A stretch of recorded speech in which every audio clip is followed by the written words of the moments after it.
Now to the arrest in that deadly subway push in Queens. A 31-year-old woman is being charged with murder in the case.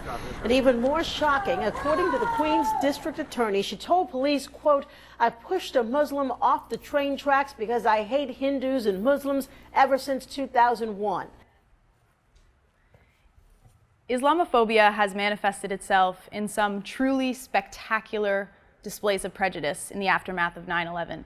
Violent hate crimes, like the one committed by Erica Menendez this past December, has been coupled with government protests and high publicity religious standings that really target the Muslim population of the United States. This is by no means universal, but I think that it has become prevalent enough of a trend that it warrants some analysis.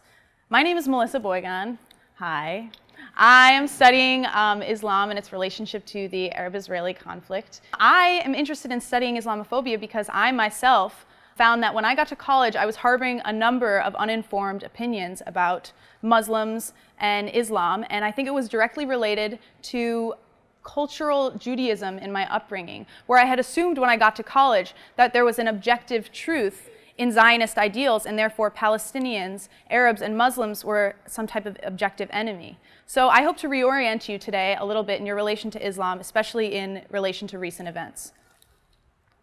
So the first thing that's important to understand about Islamophobia is that though it is technically Islamophobia, a religious discourse, it has become racialized over the course of the past 10 or so years. So when people are performing Islamophobic behaviors, it's often turned out to be Islamophobia that targets not Islam, but people who appear to be Arab. So it's become phobia of Arab, not necessarily a phobia of Islam. When in actuality, this is interesting because only 1/5 of the world's Muslim population is Arab.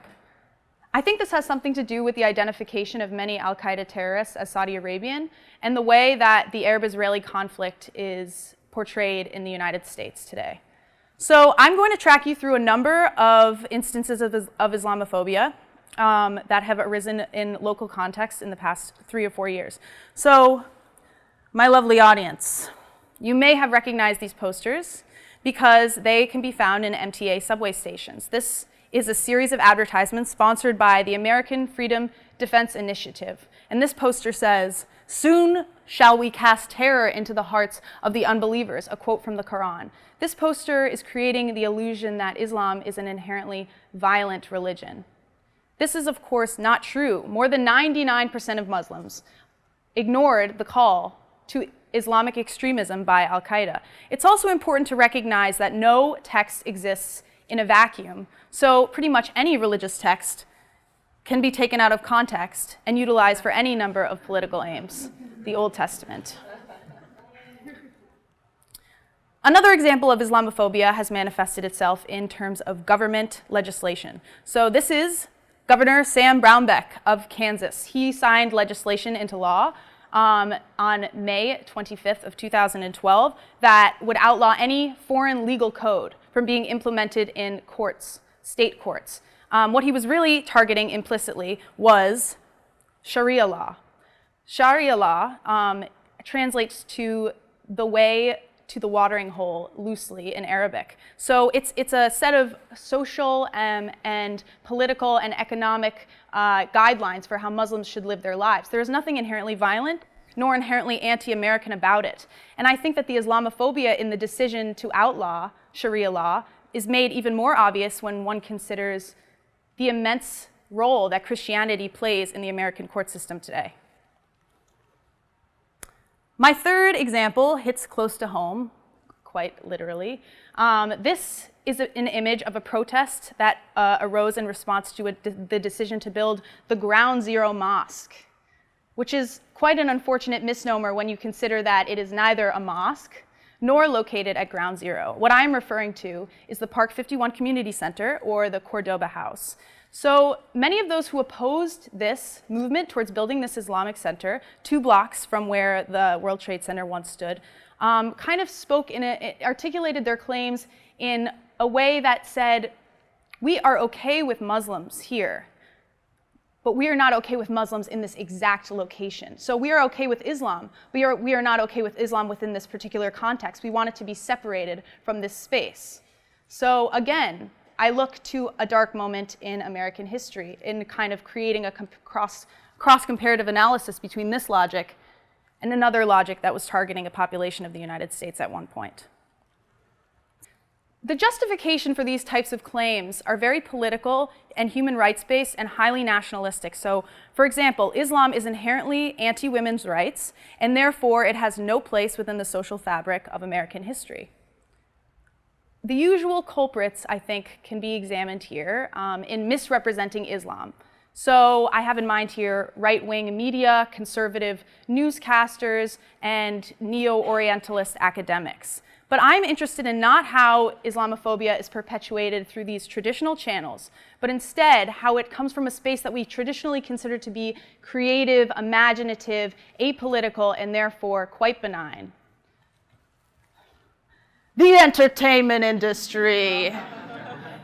I will be using a Showtime Emmy-winning series Homeland to illustrate my point here. For those of you who haven't seen the show, it tells of a CIA agent's frenzied attempt at thwarting an imminent attack on American soil. It's quite dramatic, and I enjoy it, which is one of the reasons why I'm choosing to analyze it today. There are a number of misrepresentations, or I would say malrepresentation of Muslims that occurs in Homeland specifically. So the first thing that we observe is that all Muslims are either terrorists or somehow implicated within a global terrorist network. This is kind of exhibited the best in the main character of Brody, Sergeant Brody, who returns home and converts to Islam and is automatically suspect. He returns home from some space that's like vaguely sandy, and it kind of looks like Iraq, but it could be Afghanistan, and we never really know. So continuing off of that, I think that it's important to recognize how Homeland represents spaces that are traditionally occupied by Muslims, so Muslim-majority countries in the Middle East. This is a clip from Homeland that is depicting Hamra, which is a neighborhood in Beirut, Lebanon. You need to go. Wait! Drive! Drive! Get out! Get out! Drive! It's quite hostile. It's a hotbed for terrorism. It's everything dangerous in one. It's important to note that the CIA agents that you see in the car have done really nothing. They're just beginning an investigation. They've driven down the street and they've parked in front of an apartment building. In actuality, however, this is what Hamra really looks like. It's a diverse cultural center. It's got lots of clubs and bars and restaurants. I studied abroad in the Middle East. I went to Jordan and I visited Hamra, and it was a grand old time. So that spaces are also misrepresented in Homeland. So the most pernicious point, I think, or theme that's communicated through Homeland, however, is that American citizens must remain hyper-vigilant in examining the role of Muslims and Islam in their daily life. To falter would perhaps result in the deaths of hundreds of innocent citizens, as is represented by this scene. 1.72 million people tuned in to watch the season 2 premiere of Homeland. That's 1.72 million people who learned that Islam is a violent religion and who learned that Islamic terrorism is all around us. This is quite dangerous because in watching Homeland, when I curl up on my couch with my vat of popcorn, I am not prepared to analyze this in a way that I would analyze a neo-Orientalist text of some kind. This is propaganda couched in the form of entertainment. So, unfortunately, the United States has a dangerous history of otherizing populations by which it feels threatened. I think one of the most shameful examples of this is Japanese internment in the aftermath of Pearl Harbor. So I want you to walk away from this, on the one hand, examining the way in which you criticize different narratives that you consume, that you would not consider at first to be political. I would also like you to think about how Islam in particular is kind of playing out in these historical, cyclical, violent cycles. Arab terrorist suspects can be detained indefinitely, and that is by no means okay. So, Islam is a religion of peace. Muslims did not kill Americans on 9/11. A very small extremist group that can barely gain any footing even in the most conservative Muslim circles committed heinous crimes on 9/11. Islam is a religion of peace. So I will leave you today with a common farewell that many Arabic-speaking people and Muslims say. It is ma salama, written here in Arabic, and it means with peace. Ma salama. Thank you.